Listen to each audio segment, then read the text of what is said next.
I've definitely been treating you guys here over on YouTube. This is probably going to be one of the last vlogs of the year, this time a commercial I worked on at the end of October as gaffer, which was somewhere between a high budget commercial and us squeezing the most production value we could out of our 2-day shoot window and minimal crew.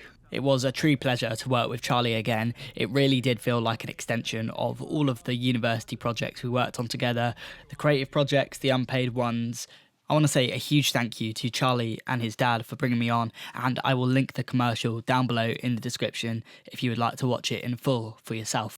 Yeah, so guys, we turned the wrong way down the motorway, drove all the way down this way, and then the road back the other way was closed, and now we're following this guy. Now we're following a digger. And we're going to drive through a village for about half an hour probably to get back to the studio.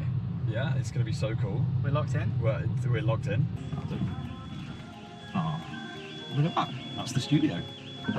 Oh. Not there.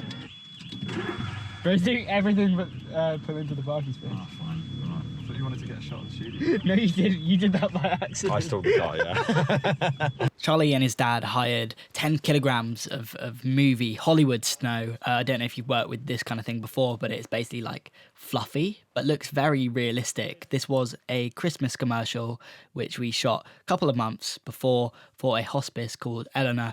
I thought I'd just share my kind of lighting breakdown, kind of going through the light sources we had available to us and kind of how I wanted to light our different locations. I provided my Amran F22C panel light and 60X, and Rob had two newer, it was a 200 watt and a 300 watt newer light. And you can see here we had 3 locations. We had living room and dining room, which is more of a like traditional drama setup. We then had the hospice itself, which was more verite and kind of just like bouncing light off of walls and that kind of thing.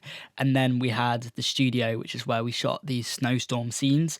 That also had an overhead lighting fixture, a whole load of lights rigged up there. So that was a little bit easier for me on that day because I had lights already available to us. But the rest of the time I was working with the 4 fixtures that we had. Charlie was the DOP on this project. I mean, he was kind of doing everything. He was operating the camera, directing. My domain was the lighting. You can see I've linked up the 2 aperture lights that were already in the studio, Sidus Link, and I'm gradually fading them in. Charlie wanted this specific effect where the storm became brighter and brighter and consumed our main character more and more, so I wanted to fade the lights up. I normally start the lights on 5 or 10% if you're using the older aperture lights, by which I mean not the newest variant, the Stormline with the new Blair engine. When you turn the light on from 0%, you can actually see the light switching on. It's not a gradual increase from 0%, so I like to start the light a little bit of the way there. We were filming at Paul Dixon Studios in Kent. Paul was lovely, he was really helpful in getting us set up, and I'd used this type of studio at university as a similar system where you had these lights on pulleys and you could bring them down, adjust them and send them back up, move them around, adjust the rig. I obviously couldn't do anything major, Paul had to do that for me, but after that point I was able to kind of adjust things as we needed. This is me handheld operating my 60X with one of Paul's V-mount batteries. This is not something we asked for ahead of time. It was just things like that. Like, he was able to just produce various bits of kit for me, which was so helpful. But I was kind of moving around here so not to get snow on lighting stands and spread it all over the studio. I just thought it'd be easier if we needed to reposition a backlight. Cool. Let's go. We're in the flow now. Yeah, that's really nice. Let's go! Let's go! Is this for the... Let's go! Are you rolling? Yes!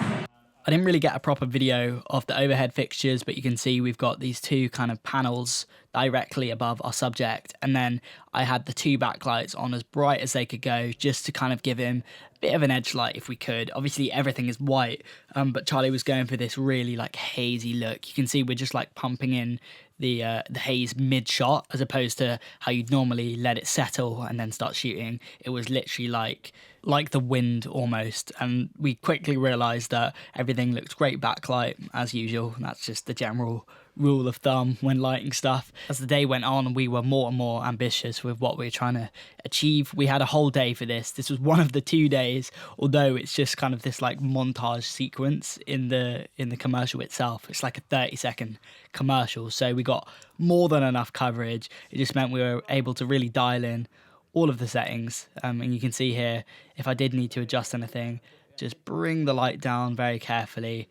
These things always scare me a little bit, but these lights you could only control on the light itself. The same with the newer lights that we had with us, you had to control them on the back of the light. So unfortunately, not everything could be done through Sidus Link, but the two that I had off to the left of camera were perfect for having that specific effect where we needed to fade it in. We were working with clients who weren't really used to seeing the log image, and just everything being white already looked very different on the day. So I'm glad that it turned out looking this good. This is definitely my favorite shot. In the final commercial, it's a match cut to another scene, which worked really well. I wanted to include this clip because the FX2, which we were shooting on, and the A7 IV, my camera, have the same sensor, and you can see the rolling shutter is so bad. So it's quite interesting when you're trying to shoot fast-paced whip pans like this in this kind of sequence.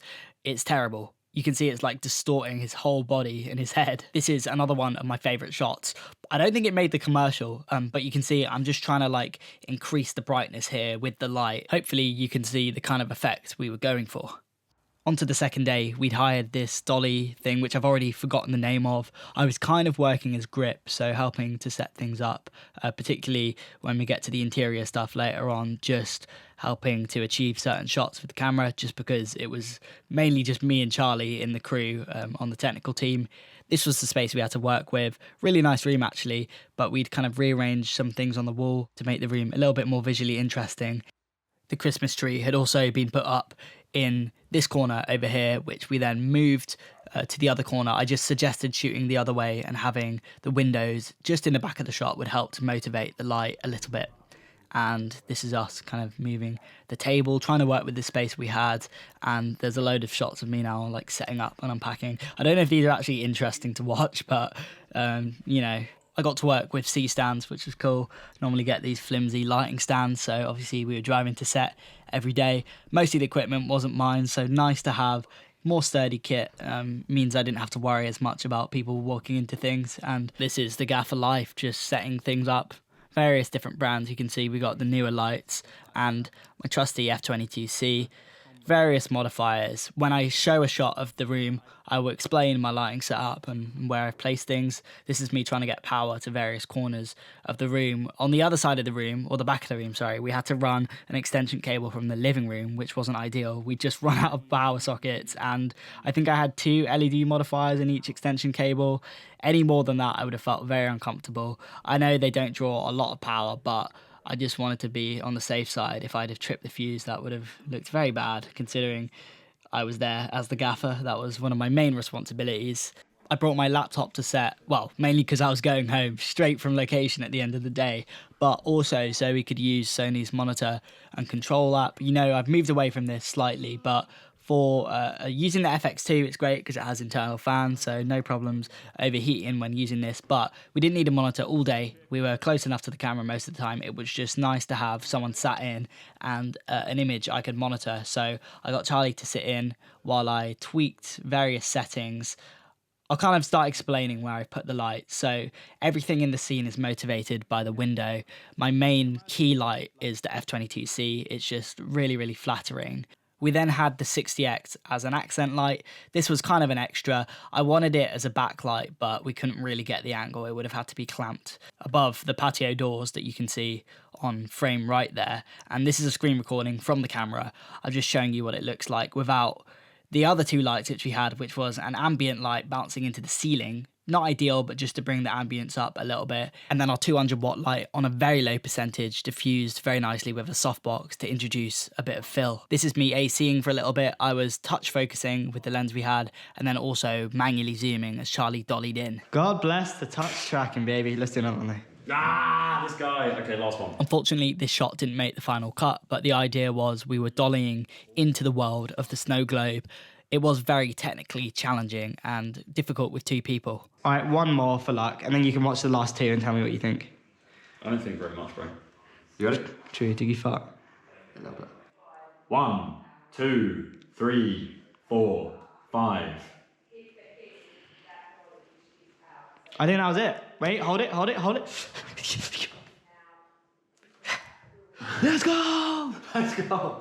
Ah, that would have been the clip. You can see our main 4 lights in action here. We've got our accent light all the way on the left, our main key with the F22C, and then the ambient and fill light towards the right as we're just trying to wrap some of that light and bring up the levels in the room. And I was actually using this bulb as a bit of a practical backlight. We couldn't get the reach we needed with the extension cable. You can see we're trying to reach all corners of the room there. So I actually just had to hold it for the end of the day, which was, you know, humbling part of the job, but did improve the shot, bring a little bit warmth into the closing scene.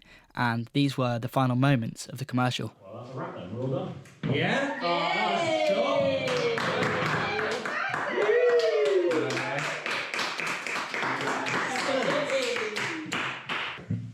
Definitely got all your shots. I think so. Yeah, I've got everything on my shot list. Cool. Yeah!